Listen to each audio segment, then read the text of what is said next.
perguntas também de colegas aí em relação ao Tadalafila, o estudo inicial, que aí na minha medicina eu trazendo, era muito voltado para dor no coração, infarto, angina, tal. Descobriram que serve para hipertensão pulmonar. Isso aí. E uma das coisas que você falou é o pessoal ficar preocupado com o coração. Perfeito. Tem aquele paciente que tem que evitar a Tadalafila por ter algum problema de coração ou não? Qualquer um toma. Todo mundo já ouviu falar de caso, não sei quem, fulaninho de tal, morreu no motel, tomou remédio e morreu. Todo mundo já ouviu falar uma história Guerreiro, meio morreu lutando. folclórica. Morreu lutando. Então tem esse folclore em cima disso. E na verdade isso é um grande tabu, um desafio pra gente na prática, porque o paciente muitas vezes vem com esse tabu aí. Não, mas e o meu coração? Pô, mas eu sou hipertenso. Pô, mas o meu pai já infartou, tem histórico da família, eu posso tomar Tadalafila? Então, assim, a única contraindicação absoluta para o cara tomar Tadalafila ou Sildenafila, todas essas medicações, é o cara que toma algum coronário dilatador. Então, ele toma monocordil, ele toma isordil, ele toma um vasodilatador potente, um coronário dilatador potente, e que se eu der um outro vasodilatador potente, igualmente potente que é o Tadalafila, vai dilatar demais a coronária, vai chegar menos sangue no coração dele, ele pode precipitar um infarto. Então esse cara é contraindicação absoluta. O cara que já infartou e não toma coronário dilatador, ele poderia tomar Tadalafila e Sildenafila.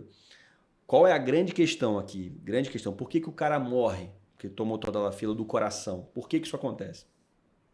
Porque ele tem um coração ruim, ele tem uma coronariopatia que muitas vezes ele não sabe, ele é um hipertenso, ele é tabagista, ele vai no médico ali uma vez a cada 3 anos, ele tem uma coronariopatia, ele tem uma coronária entupida, mas não está ligado.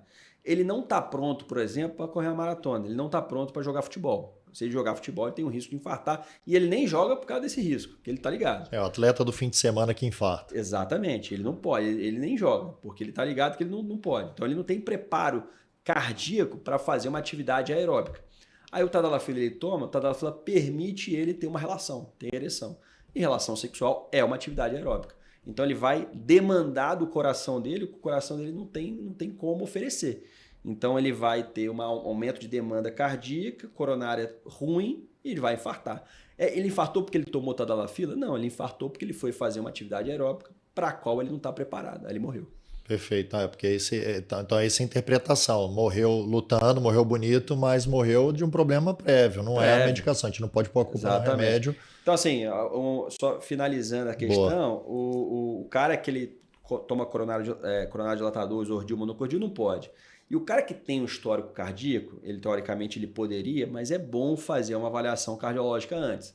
Então, o cara tem lá 65 anos, já infartou, hipertenso, diabético. Cara, vai no seu cardiologista, vê como é que tá, se tem algum grau de insuficiência cardíaca, os testes de isquemia, uns testes de esforço, uma cintilografia miocárdica, não tem nenhum grau de isquemia, beleza, então vai lá. Toma. Então o Tadalafila, então não tem uma limitação de idade para tomar também? Não tem limitação de idade. É só essa contraindicação absoluta que é o cara que toma coronário dilatador. Só isso. É absoluta.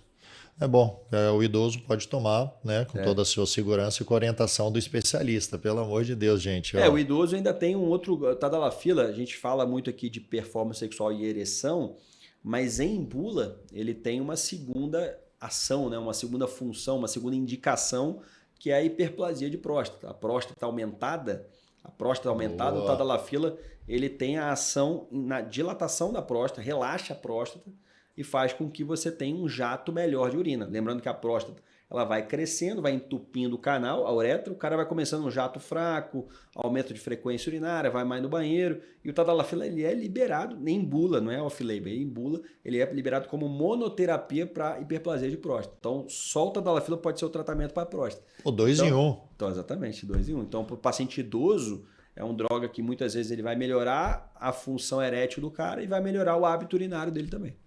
Então pronto, você puxou um tema, já fiquem aí que a gente vai falar um pouco de próstata agora, a curiosidade vai vindo. Então vamos nessa. Agora, existe algum outro órgão que a Tadalafila, uma pergunta de um colega também, que ele teve alteração visual com o uso de um desses aí, sim. Ele não me falou qual, talvez ele não lembre. E pode dar alteração visual, algo definitivo ou não, geralmente é transitório. Ele tem, como eu te falei, aqueles 5 efeitos colaterais são mais comuns. azia, queimação, dor de cabeça, congestão nasal, dor muscular, rubor facial. Esses são os mais comuns. Mas você tem efeitos mais raros, por exemplo, efeitos oculares, oftalmológicos. Então você tem um aumento, por exemplo, de vasodilatação ocular, aumento de lacrimação, a acuidade visual pode piorar, embaçamento de vista. Esses são os mais comuns. Até a visão dupla, assim, pode ter? É tudo do colega aqui que está perguntando. Acontece mesmo? Quando estava dirigindo? Visão dupla, acho que é... Às vezes estava embaçado, ele entendeu errado. Embaçado, ele viu errado, provavelmente é isso. Vou responder ele com mais calma depois. Embaçamento. Embaçamento é muito comum. Mas assim, o mais preocupante é que pode aumentar a pressão intraocular, então prestar um glaucoma num cara que já tem, e você tem causas mais raras ainda de isquemia de nervo óptico e descolamento de retina também por conta de tadalafila. Isso é raríssimo, mas você tem casos descritos, o paciente ficou cego e que você não tem outra causa que não, senão o fato dele ter tomado tadalafila ou alguma coisa. É raro, a gente não fica... Quando o paciente desenvolve algum embaçamento de vista, alguma coisa nesse sentido, se for uma coisa leve, todo colateral leve, eu falo o seguinte, cara, insiste um pouco para ver se... Porque existe uma acomodação do seu organismo àquela medicação, por exemplo, uma dor de cabeça leve tende a melhorar, uma azia leve tende a melhorar, um embaçamento de vista bem discreto tende a melhorar. Agora, passou 3 semanas, continua... vai no oftalmologista, ver qual vê se tem a pressão ocular e tal. Então, é isso que faz sentido. Vai no urologista já, né? Porque às vezes o cara já fala, ó, isso aí é normal, vamos mais devagar, como você já deu a sugestão. Vamos diminuir, vamos... Exatamente, ajuste de dose, você falou certo. Então, o cara manteve o colateral. O cara tá se sentindo bem pra caramba de ereção, mas a dor de cabeça não passa. O embaçamento de vista, então diminui a dose, reduz, tal, vai indo. Pô, Matheus, já fui no urologista falar que eu tô ruim. Aí você quer me mandar pro oftalmo, pro cardio. Me ajuda aí, né? Resolve meu problema. Meu problema. Não arruma mais problema não. Pô. Exato, pô. Já contei essa história chorando uma vez, eu vou ter que contar de novo. Entendeu? Faz sentido. Eu, oftalmologista da família, ainda é uma mulher e tal. Aí já viu. Mas não, é muito legal isso da medicina.